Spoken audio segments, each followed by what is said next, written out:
কথা কিন্তু সঠিক। আমিও মনে করি যে পিনাকিদা এই মুহূর্তে বিশেষ করে গেল 2-3 বছর যাবৎ যেভাবে ইসলামকে ধারণ করেন, লালন করেন, আমার মতন আপনার মতন মানুষও একটা কন্টেন্ট বানাইতে গেলে বা ব্যক্তি জীবনে বা ভবিষ্যৎবাণী বা অতীত নিয়া বা কোনো কিছুর উপর আস্থা রাখতে গিয়া এতবার আল্লাহ বা কি বলা যে মোহাম্মদ বা বিসমিল্লাহ আলহামদুলিল্লাহ এগুলো এতটা প্রয়োগ করি না যতটা পিনাকিদা করেন। এখন এগুলোর মাধ্যমে তিনি একটা বিশাল অডিয়েন্স গড়ে নিয়েছেন এবং কি তার যে অবস্থান, তিনি কিন্তু বেসিক্যালি সনাতন ধর্মাবলম্বী হলেও কমিউনিস্ট যারা করে ম্যাক্সিমাম আমরা জানি আর কি, ভিতরের খবর তো জানি না যে তারা আসলে কোনো ধর্মকে ওইভাবে বিশ্বাস করে না, কিন্তু আমরা যতদূর জানি নাস্তিক যারা তারা, বাট পিনাকিদা কি আসলে হিন্দু ধর্মকে কতটা লালন করেন, ধারণ করেন, সেটা তার কন্টেন্ট দেখে বোঝার কোনো উপায় নাই। তার কথাবার্তা, তার অ্যাক্টিভিটিস সবকিছুই ইসলামিক মেন্টালিটির বা ইসলামিক ধাঁচের, যার কারণে বাংলাদেশের বাঙ্গু মুসলিম আমরা যারা আছি তারা কিন্তু তাকে খুব বেশি পছন্দ করি। আর তো আজকে যেই দাবিটা উঠছে পিনাকিদারে নিয়া, আমি মনে করি যে পিনাকিদা আসলে এটা করতে পারেন, কারণ তিনি এত পরিমাণ ইসলামকে চর্চা করেন, তো মুসলমানই হয়ে যান। না, এটা শুধু আমার দাবি না, এটা গণমানুষের দাবি। বিভিন্ন সময় সামাজিক যোগাযোগ মাধ্যম বা সরকার সরাসরি ইসলামিক মূল্যবোধের বক্তব্য প্রচার করেন পিনাকি ভট্টাচার্য, কিন্তু আজও তিনি কেন ইসলাম ধর্ম গ্রহণ করেননি? ইসলাম ধর্ম গ্রহণ না করলে কি ইসলামের কথা বলা যায় না? যায়। বিষয়টা এমন না যে ধর্ম আমি ইসলামের বাণী প্রচার করতে হলে আমাকে মুসলিমই হইতে হবে, তাই না? তো এই প্রশ্নটা কে তুলেছেন? এই প্রশ্নটা তুলেছেন গণ অধিকার পরিষদের সাধারণ সম্পাদক রাশেদ খান। তার বক্তব্য হচ্ছে যে আজকাল ফটোকার্ড এবং গণমাধ্যমের শিরোনাম এমন হচ্ছে যে পুরো বক্তব্যের প্রতিনিধিত্ব করে না, পাঠকরা বিভ্রান্ত হয়। তো এখানে টোটাল বক্তব্য আলোচনা আসতে আসতে নুরুল হক নূর আওয়ামী লীগের বিরুদ্ধে বলছে। এ বিষয়ে অনলাইন অ্যাক্টিভিস্ট পিনাকি ভট্টাচার্য দাদাও দেখলাম নুরুল হক নূরকে নিয়ে কালের কণ্ঠের করা একটি সংবাদ প্রচার করেছেন। কমেন্টে আবার প্রথম আলোর আরেকটা নিউজ অ্যাড করে দিয়েছেন, অথচ তারা প্রথম আলোর বিপক্ষেরই মানুষ। এই জায়গাটা একটা ভালোই গুতা মারছে যে দিনরাত্র প্রথম আলোর নিউজ বিশ্বাস করে না, প্রথম আলোর বিরুদ্ধে অবস্থান, কিন্তু কোন একটা এভিডেন্স তৈরি করতে হলে সেটা কেন প্রথম আলোর নিউজ কাটিং আপনি ব্যবহার করলেন, এটাই সে বুঝাইছে। তো বলছে যে কিন্তু নুরুল হক নূরকে ঘায়েল করতে প্রথম আলোর করা নিউজ লিঙ্কই শেয়ার করলেন। আবার বসুন্ধরার বিরুদ্ধে তারা সবসময় সোচ্চার, আবার নুরুল হক নূরকে ঘায়েল করতে বসুন্ধরার মালিকানাধীন কালের কণ্ঠের সংবাদই প্রচার করলেন। পিনাকি ভট্টাচার্য প্রমাণ করে দিলেন যে কাটা দিয়ে কাটা তুলতে হয়, অর্থাৎ শত্রুকে দিয়েই শত্রুকে ঘায়েল করতে হয়। তো তিনি বলেন যে একটু একটা ঘটনা বলি। কিছুদিন আগে জুলাই ঘোষণাপত্র নিয়ে 4টি সংগঠন যৌথ সংবাদ সম্মেলন করে একটা পোস্টারিং করেছিল আয়োজকরা। সাংবাদিক ইলিয়াস হোসেন সেটা শেয়ার করেন, কিন্তু গণ অধিকার পরিষদের নাম থাকায় পিনাকি দাদা সেটাকে শেয়ার করতে রাজি হননি। পরবর্তীতে গণ অধিকার পরিষদের নাম কেটে তিনি প্রচার করেন। তো তার বিরুদ্ধে আমার বক্তব্য দেওয়ার ইচ্ছা ছিল না, কিন্তু আমাদেরকে যখন ঘায়েল করতে আসেন তখন আমাদের জবাবটা দেওয়া প্রয়োজন হয়ে পড়ে। তো কি জবাব? তার বক্তব্য পরিশেষে মানে পিনাকিদারে খুব টেকনিক্যালি রিকোয়েস্ট করছে যে উনি জ্ঞানী মানুষ, অনুরোধ থাকবে হেডলাইন বা ফটোকার্ড দেখে সিদ্ধান্ত নেবেন না। এরপর আবার একটা গুতা মারছে, আপনি সারাক্ষণ ভারত বিরোধিতা করেও ঠিকই ভারত হয়ে ফ্রান্সে যেতে পেরেছেন, আমরা কিন্তু পরিস্থিতি খারাপ হলে আপনার কখনো ভারতে ঢুকতে পারবো না, ঢুকার মানসিকতাও নেই। এই যে আপনি ভারত বিরোধিতা করেও ভারতে নিরাপদ আশ্রয় পান, সেই আপনাকে নিয়ে কিন্তু বহু রহস্য থেকে যায়। আবার যে আপনি অনেক ইসলামিক মূল্যবোধের বক্তব্য প্রচার করেন, সেই আপনি কেন আজও ইসলাম ধর্ম গ্রহণ করেননি?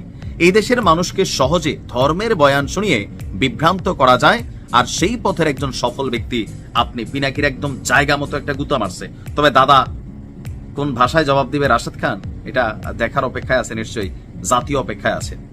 তা আমারও একটা এখানে পরামর্শ, পিনাকিদা যেহেতু ইসলামকে এতই ভালোবাসেন, কথাবার্তা অনলাইনে শুনলে তো এটাই মনে হয় ইসলামটা গ্রহণ করে ফেলেন। তার মানে এই না যে ইসলাম গ্রহণ না করলে মুসলিমদের পক্ষে কথা বলা যাবে না, বিষয়টা তা না। এটা ব্যক্তিগত ইচ্ছা, ধর্মের জায়গাটা যার যার ভালো লাগা ভালোবাসা থেকে, কাউকে খুশি করার জন্য না।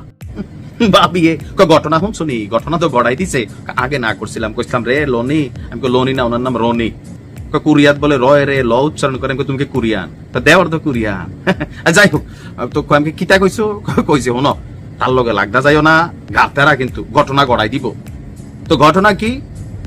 ঘটনা যতটুকু আমরা জানতে পারলাম যে আমাদের গোলাম মাওলা রনির প্রথম স্ত্রী যিনি আছেন রুনু ভাবি, সম্ভবত রুনু ভাবি, এবং ওনার যে মেয়ে আছে, মা মেয়ে মিলা গোলাম মাওলা রনিরে তার অফিসে গিয়া বেদম প্রহার করছে, মানে মাইটের দিছে।